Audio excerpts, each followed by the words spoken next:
the volcano that froze the world and inspired a monster. In April of 1815, the island of Sumba shook violently. People ran for the hills as smoke poured out of the recently active Mount Tambora, belching ash into the sky.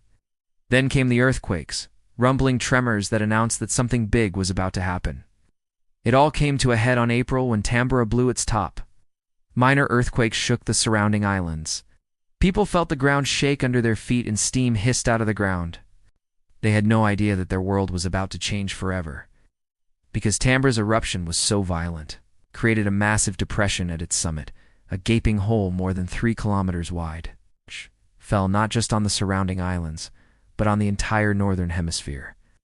Some drifted as far away as North America, where people noticed fine grain in the sand on their beaches. Whether or not that's true, the story is undeniably chilling and has scared readers for generations.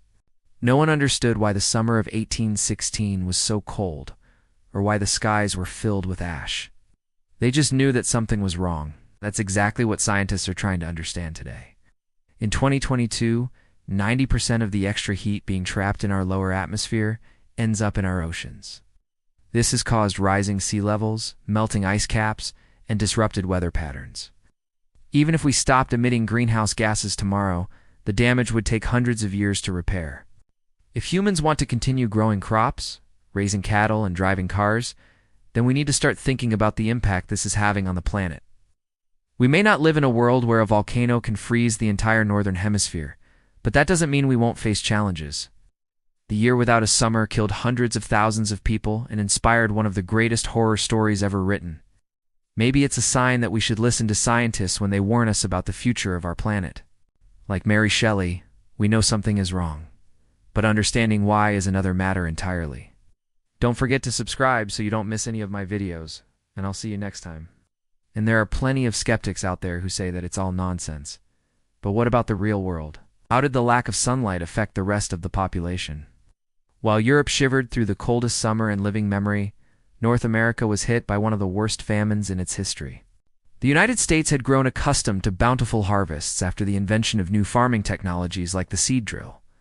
But Tambora changed all that. American farmers planted their crops as usual in the spring of 1816, but the cold, cloudy weather meant that very little grew. When the harvest finally came, many farmers found that their fields were empty. In some areas, the potato harvest was down 80%. The corn harvest was down 50%. Wheat and rye fared even worse. But unlike their European counterparts, Americans were able to find work, which meant that they could earn money to buy food. For those who lost their jobs, though, starvation was a constant threat. Along the Ohio River, families resorted to eating boiled grass to stave off hunger. Newspapers reported scenes of unbelievable misery and distress. Babies died in droves, leading many to believe that milk had turned poisonous. But in reality, it was simply too cold for cows to produce enough milk to sustain infants. Eventually, things got so bad that people took to the streets to protest. Riots broke out across the northern United States. More than 200 people were injured in one night of rioting alone in Philadelphia. With each passing month, the situation grew worse. People began to wonder if the end of the world had come. Scientists today can explain that Tambora's eruption triggered a chain reaction in the atmosphere. The ash it spewed blocked out the sun, leading to a global cooling effect. Hot air from the tropics couldn't reach higher latitudes, so the northern hemisphere was unusually cold. Temperatures in New England were 4 to 7 degrees below normal. That's comparable to today's debate over climate change. Scientists agree that the world is getting warmer, but some argue that it's not happening quickly enough. They call these skeptics climate deniers, just as those who refuse to believe that the Earth goes around the sun were once called heliocentrists. But both of these groups faced ridicule from mainstream society. Others ended up in South America. The ash traveled around the world in less than 2 years, blanketing Europe in a layer of soot wherever it fell. Tambora's ash blocked out the sun, casting an eerie gloom over the daytime sky. The largest eruption in recorded human history unleashed an unimaginable amount of energy. As the days dragged on, they realized that the heat might never return. They discussed everything from politics to philosophy to the nature of life itself. But the comfortable routine couldn't last forever, and soon the weather took its toll on their minds. With so much time stuck indoors, the friends began to entertain themselves with ghost stories and other macabre tales. And Mary Shelley got an idea. What if she wrote a story about a scientist who learns how to create life itself? She got to work immediately, writing furiously until the end of the summer. In less than 2 months, she completed Frankenstein, a tale of scientific ambition gone awry. She wrote the story that chilled readers to the bone because she was literally shivering in the cold. In Switzerland, the temperature dropped to a chilly 10 degrees Celsius in August.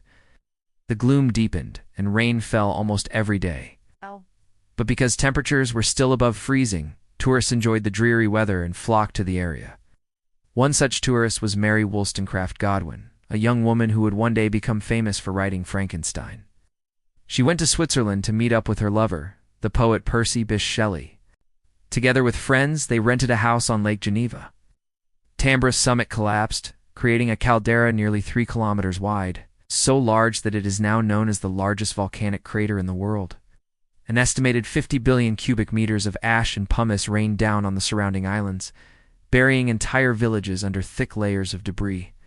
And it led one of history's most famous authors to pen a story about humanity as hubris in playing God. In 1816, the world experienced the year without a summer. So how did one volcano freeze the world? At first, the column of smoke reached only 9 kilometers into the sky. But it soon shot higher and higher, eventually reaching 40 kilometers. By May, the situation had become dire. Villages on the nearby islands were buried under falling pumice and ash. Survivors fled to the hills, desperately hoping to escape the wrath of the volcano.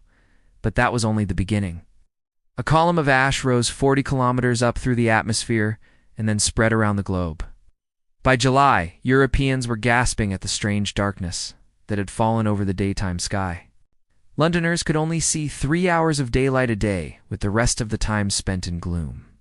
And by August, the nights were cold enough to freeze the skin off your bones. This eruption would cause widespread crop failure and death across the northern hemisphere. To answer this question, we have to go back to the beginning, or at least to April 1815. Before that, Tambora had been rumbling for weeks. Then it happened. On April, people saw smoke billowing from the summit of Tambora, but they had no way of knowing just how dangerous this was. But even those who survived the initial blast would face hardship. It was until June of 1816 that European intellectuals began to notice that the summer was unseasonably cold.